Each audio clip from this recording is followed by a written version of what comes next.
जोर से जयकारा लगाएंगे। जो हमारे पीछे बहुत बड़ी शक्ति बैठी है और उसी शक्ति से हमको भी शक्ति मिलती है। बोलो देवनारायण बाबा की, देवनारायण बाबा की, सरस्वती मैया की। सरदार पटेल अमर रहे, अमर रहे। सरदार पटेल अमर रहे, अमर रहे।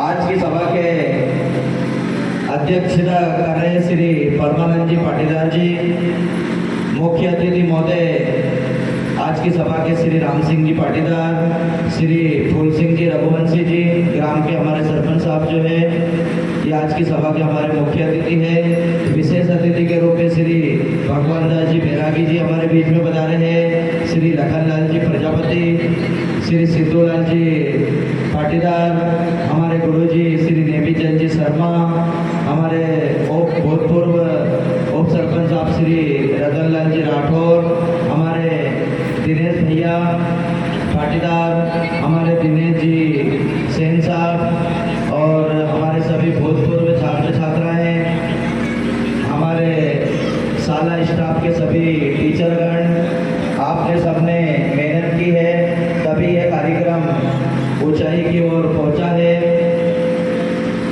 आज हम सरदार लौह पुरुष सरदार वल्लभ भाई पटेल की 148वीं जयंती मना रहे हैं। सभी को पता है आज ही के तारीख 31 अक्टूबर 1875 को उनका जन्म हुआ था।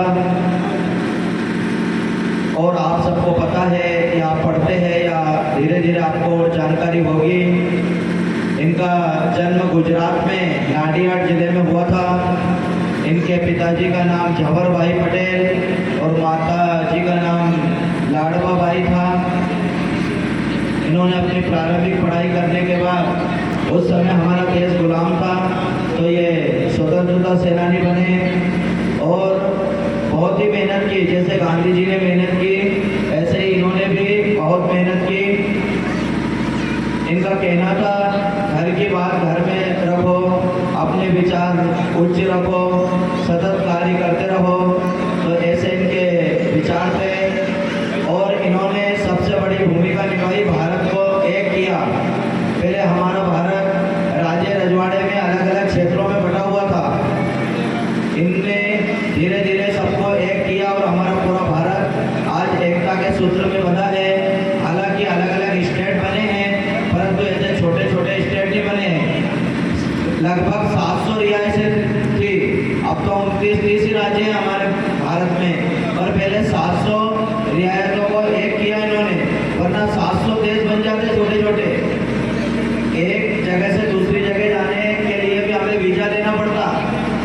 हम मध्य प्रदेश वाले कहीं दूसरे प्रदेश में जाते हैं तो वो प्रदेश थोड़ी देश बन जाता। जैसे पाकिस्तान पहले भारत में था, अलग हुआ तो एक देश बन गया। तो हमारे लौह पुरुष सरदार वल्लभ भाई पटेल ने बहुत मेहनत की है, पूरे भारत को एकता के सूत्र में बांधा है। और कहते हैं कि जो निस्वार्थ मेहनत करता है उसकी विजय, उसका नाम, उसका सम्मान तो जरूर होता है। जैसे हम रामायण में जाएं तो रामायण में हनुमान जी ने निस्वार्थ किया है, राम जी के लिए बहुत कार्य किया है, अपने प्राणों की आहुति तक भी देने के लिए तैयार थे हमारे हनुमान जी। तो आज हनुमान जी के मंदिर पूरे संसार में गांव-गांव में हैं, उनको सभी पूजते हैं। ऐसे समाज के लिए, देश के लिए जो कार्य करता है उनको पूजा जाता है। तो आज हम लौह पुरुष सरदार वल्लभ भाई पटेल को याद कर रहे हैं, उनकी 148वीं जयंती मना रहे हैं। इनको लौह पुरुष क्यों कहते हैं, इनके नाम के आगे लौह पुरुष क्यों लगा है? ये जो भी ठान लेते थे उसको करके दिखाते थे। जैसे अपन लोग क्या किसी कार्य को बोल देते कि कर लेंगे, करना है, फिर रह जाता है वो। परंतु सरदार वल्लभ भाई पटेल जिस कार्य को हाथ में लेते थे उसको करके दिखाते थे दृढ़ता के साथ, इसलिए उनके आगे लौह शब्द लग गया। लौह यानी लोहा, दृढ़ता के साथ वो कार्य करते थे। इनके नाम के आगे सरदार शब्द भी लगा क्योंकि इन्होंने किसानों के लिए भी बहुत लड़ाई लड़ी है, किसानों के भी ये सरदार थे, इसलिए इनका नाम सरदार भी पड़ा। लौह पुरुष सरदार वल्लभ भाई पटेल, इनका नाम वल्लभ भाई पटेल था। ये गुजरात में जन्मे थे। इन्होंने भारत के लिए बहुत ही अथक प्रयास किया। जब भारत आज़ाद हुआ, प्रधानमंत्री बनने का मौका आया तो इनको 13 वोट मिले थे और पंडित जवाहरलाल नेहरू को 1 वोट मिला था। परंतु पंडित जवाहरलाल नेहरू गांधी जी के सामने थोड़ा गिड़गिड़ाए, जिन पे आ गए। तो फिर वो जवाहरलाल नेहरू बहुत पैसे वाले थे, तो सबने उनको प्रधानमंत्री बना दिया। वरना उस समय 1947 में 1950 में देश के यदि पहले प्रधानमंत्री बनते हमारे लौह पुरुष सरदार वल्लभ भाई पटेल, तो इस देश की दशा दिशा ही ना जाने क्या होती। फिर भी इनको गृह मंत्री बनाया गया, उप प्रधानमंत्री रहे ये, और इन्होंने देश की एकता के लिए बहुत कार्य किया। इसीलिए हमारे वर्तमान जो प्रधानमंत्री है श्री नरेंद्र मोदी जी, उन्होंने गुजरात में इनकी सबसे ऊंची मूर्ति बनाई है, संसार की सबसे ऊंची मूर्ति 182 मीटर यानी कि 60 मंजिला। उसको 7 किलोमीटर दूर से भी देख सकते हैं हम। यदि जावर जोड़ पे मूर्ति है तो वो गल्ला खेड़ी से दिखने लग जाएगी तुम्हें। 7 किलोमीटर से इनकी मूर्ति दिखती है, इतनी ऊंची 182 60 मंजिला ऊंची मूर्ति है। और इसमें जो मटेरियल लगा है, तांबा, कांसा, लोहा, वो किसानों से बुलवाया गया है। भारत के किसानों ने पुराना लोहा जो औजार थे हमारे वो दिए हैं और उनसे इनकी बहुत बड़ी मूर्ति बनी है। तो जिन्होंने भारत को एकता के सूत्र में बांधा, हमारे मोदी जी ने उनका नाम पूरे संसार में कर दिया। आज अमेरिका का बच्चा भी पढ़ेगा कि संसार में सबसे ऊंची मूर्ति कहाँ है, तो हमारे भारत का नाम होगा। भारत में लौह पुरुष सरदार वल्लभ भाई पटेल की मूर्ति है। हमारी जो नर्मदा नदी इधर से गई है गुजरात में, उसी के किनारे इनकी और उस मूर्ति का नाम क्या रखा है,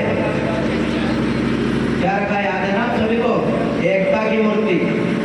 क्या नाम रखा है? स्टैचू ऑफ यूनिटी, एकता की, क्योंकि इन्होंने पूरे भारत को एक सूत्र में बांधा था, इसलिए उस मूर्ति का नाम भी एकता की मूर्ति स्टैचू ऑफ यूनिटी रखा गया है। और आज एकता दिवस के रूप में भी इनका जन्मदिन मनाया जाता है। तो हम भी इनको नमन करें और इनसे प्रेरणा लें कि हम भी समाज में, गांव में, क्षेत्र में एकता बनाए रखें। और जो एकता से कार्य होता है वो बहुत बड़ा कार्य होता है। कहते हैं ना, यूनिटी इज पावर। हमारा हाथ खुला रहता है जब इसमें ताकत नहीं रहती, और जब मुट्ठी बन जाती है, 5 उंगली एक हो जाती है तो ताकत आ जाता है। ऐसे ही यदि हम सब एकता में रहेंगे तो हमारा गांव भी आगे बढ़ेगा, अच्छे अच्छे विकास के कार्य होंगे। हमारे सरपंच साहब सतत लगे हुए हैं गांव के विकास में, सभी कार्य कर रहे हैं और आगे भी करेंगे। तो पुनः हमारे सभी अतिथियों का मैं बहुत बहुत आभार प्रकट करता हूं कि आप व्यस्त समय में निकालकर यहाँ पर पधारे। हमारे सभी शाला स्टाफ ने भी 2-3 दिन से बहुत मेहनत की है और इस कार्यक्रम को आपने बहुत बढ़िया तैयारी करवाई है। और आप सभी छात्र छात्राओं ने भी इसमें बड़े उत्साह उमंग के साथ पार्टिसिपेट भाग लिया है, इसलिए आप सबको भी बहुत बहुत धन्यवाद। आगे आप अच्छे मन लगाकर पढ़ाई करें और आगे जो एग्ज़ाम है आपकी उनको अच्छे नंबरों से आप पास करें। इसी के साथ और आज जो हमारी दोनों बालिका, ये दूसरा संचालन है उनका, कुमारी शिवानी पाटीदार और कुमारी पूनम राठौर, दोनों ने बहुत बढ़िया संचालन किया है, उनका अभी यहाँ पर सम्मान होगा। इसी के साथ अपनी वाणी को देता हूँ विराम। जय श्री राम।